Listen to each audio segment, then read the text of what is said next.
Star Wars Obi-Wan, one of the early launch titles for the original Microsoft Xbox. Here's a fun fact, this game was originally intended to be a PC exclusive as something of a successor to the widely successful Jedi Knight game, but somewhere along the way, the decision was made to turn this into an Xbox game, thus depriving the so-called PC master race of another Episode 1 game that they would most likely complain about because it isn't Jedi Knight. And look, in all honesty, just stick with Jedi Knight, but I digress. So if the name of the game didn't quite clue you in, Star Wars Obi-Wan places you in the role of young Jedi Padawan / Jedi Knight / Jedi Master / future ghost played by Sir Alec Guinness Obi-Wan Kenobi, or at least something vaguely resembling Obi-Wan Kenobi in this case. And you basically go about the various worlds accomplishing different goals that undoubtedly involve lots of lightsaber swinging, use of force powers, and the occasional bit of exploration on a linear path. Though the game has you venturing on Coruscant and a couple other worlds, the majority of the game's latter moments is ostensibly an adaptation of Star Wars Episode 1 The Phantom Menace. Although there are deviations from what's been established in that particular film, it's not that far off the beaten path. Unfortunately, for those expecting Obi-Wan to traverse places beyond the Phantom Menace, or perhaps even grow a beard at some point, and be a master to a young, future, baby Vader pod racing guy, just stick with the Sith game instead. But again, I digress. In between missions, you'll engage in one-on-one training sessions with various Jedi Masters. Some are mandatory battles that progress the story onwards, others are not so much, but defeating these Jedi will make them playable in the two-player Jedi battle mode, where you and a friend can pick a Jedi and beat the crap out of each other in a similar fashion. There's also a training mode that does a fairly good job of teaching you the mechanics of the game, and to anyone who decides to give this game a shot, I would strongly advise you to go through this training because it will help a lot.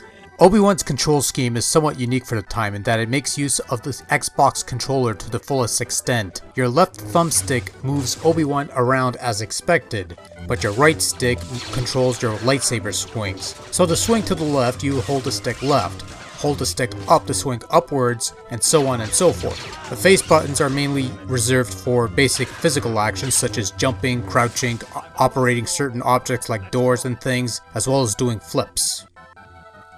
Yep, totally needed a Star Wars game where you can do flips.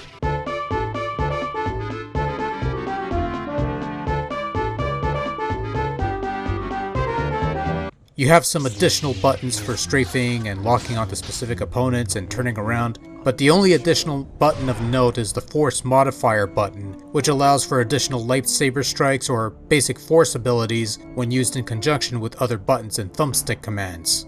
Control definitely falls within the realm of love it or hate it, in that you'll either dig the analog-based lightsaber combat, or you'll completely eviscerate it. But I found it to be better than I expected it, and I wasn't expecting much because the first time playing this, I wasn't a big fan. I wasn't liking this control choice. But playing it now, years later, it actually works fairly well. There's almost a sense of fluidity in waving around a rinky-dink laser sword, and trying and failing miserably to cut shit up. And okay, would I want this kind of control scheme in a future game? Not really. Given the option, I'll take the traditional mashing of the attack button to pull off whatever combos I could pull out of my ass. It's much more straightforward and much more simple than Obi-Wan's setup, which does take a little getting used to in order to figure out all the moves and powers and nuances at your disposal, and that's what the training mode is for. But once you get the hang of it, it does work and it does feel pretty decent. It's just the kind of thing that you'll either get or you'll drop. There's no in between about it. If there is a weakness to Obi-Wan's gameplay, it is perhaps due to the limited scope and monotony of the whole deal. The general gist of the game has you going from point A to point B, all the while running into occasional bits where you fight bad guys and even accidentally on purpose kill innocent civilians with no consequences whatsoever. Sometimes there are boss fights, usually in the form of the one-on-one melee battles, but in the grand scheme of things, the game's main problem is that it attempts to offer these massive environments that are seemingly worth checking out but does little with them. For the most part, the levels are of a somewhat linear affair, with some seemingly open-ended levels that may tease alternate paths, but it's still very much a go from point A to point B to point C sort of thing, and these levels are so long and so massive that things rarely happen between them. You'll have the occasional fight and then there'll be stretches of nothing before the next battle. And while the intent was to give a sense of epicness and a sense of giving the player room to explore, the execution left me wanting. Obi-Wan Kenobi starts off with a wide range of force powers: force pushing, force disarming, force jumping, lightsaber tossing. And these are all powers that are available from the get-go. You don't have to earn experience points or anything of that sort. You know, they're all at your disposal.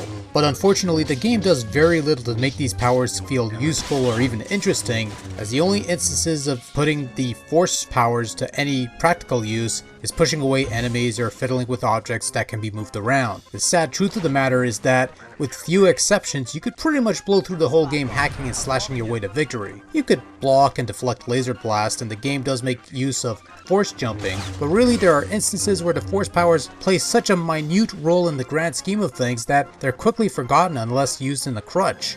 Even the additional weapons such as concussion grenades or uncivilized sniper rifles that you could collect along the way feel superfluous, with only the rifle getting some use because I'm such an uncivilized person. Hell, I barely used the binoculars for that matter. When it comes to presentation, Obi-Wan has issues, and part of the blame, if that's even the right word in this case, lies in this being a launch title for the Xbox that was originally intended for personal computers and was never really given the proper care in making this take advantage of the capabilities of the Xbox. This is evident in the character models looking like utter crap. They kinda, sorta, vaguely resemble characters from The Phantom Menace, but sadly that's about all you could say about them, as the actual models lack any semblance of detail or high quality for that matter. There's also a rather disturbing inconsistency as to the overall quality of the character models. Sometimes they're barely above PlayStation 1 levels of quality, and so other times they look really bad, like cel-shaded blurry as shit bad. And then there are instances of slowdown and choppy animation. And while these aren't too frequent, when they hit hard, and they hit badly, and they can become a real pain in the ass, and a mild headache, and a migraine. Need I go on? It's bad. There are also occasions where level aesthetics comprise rather bland and uninspired textures, making the environments you traverse through pretty dull and uninteresting. Though credit where it's due, the reflective surfaces on some stages look pretty damn good, and give off the illusion of polish in the environments. But shiny surfaces are not enough to keep the game from looking like something that could have easily been done on the Sega Dreamcast. It's a rather sad state of affairs that is not helped by the appallingly long load times. Sound is... well, you got the classic John Williams composed score from the films. That's not featured on this video for obvious reason, those sounds fine. You've got the usual assortment of Ben Burtt produced sound effects that have become iconic Star Wars sounds, those sound fine as well. And then you have the completely and utterly horrific voiceovers, in which Obi-Wan sounds like some reject from the Highlander series of films, Qui-Gon Jinn sounds like a poor man's Liam Neeson, and the less said about the rest of the voice work, the better. It's just horrible. Yes, Master. Star Wars Obi-Wan had potential to be something great. The control scheme is interesting and unique for its day, and if you could figure out the nuances, it works out better than you expect. If only everything else around those controls was worth a damn. Navigating through some mediocre looking levels, the overall sense of monotony in these long drawn out affairs, the subpar visual presentation, the horrendous voice work, and some seriously detrimental bouts of slowdown hampered what could have been a sublime Star Wars experience and turned it into an absolute mess of a game. And the truly sad thing is that it's playable to a point. And if you have the patience to put up with the sloppy effort in the overall package, there is some fun to be had here. And look, if you could place a self-imposed challenge where all you do is flip your way from point A to point B, it'd make for an interesting visual if nothing else. But ultimately, when it comes to offering the best Jedi action in video game form, Star Wars Obi-Wan falls well below the mark.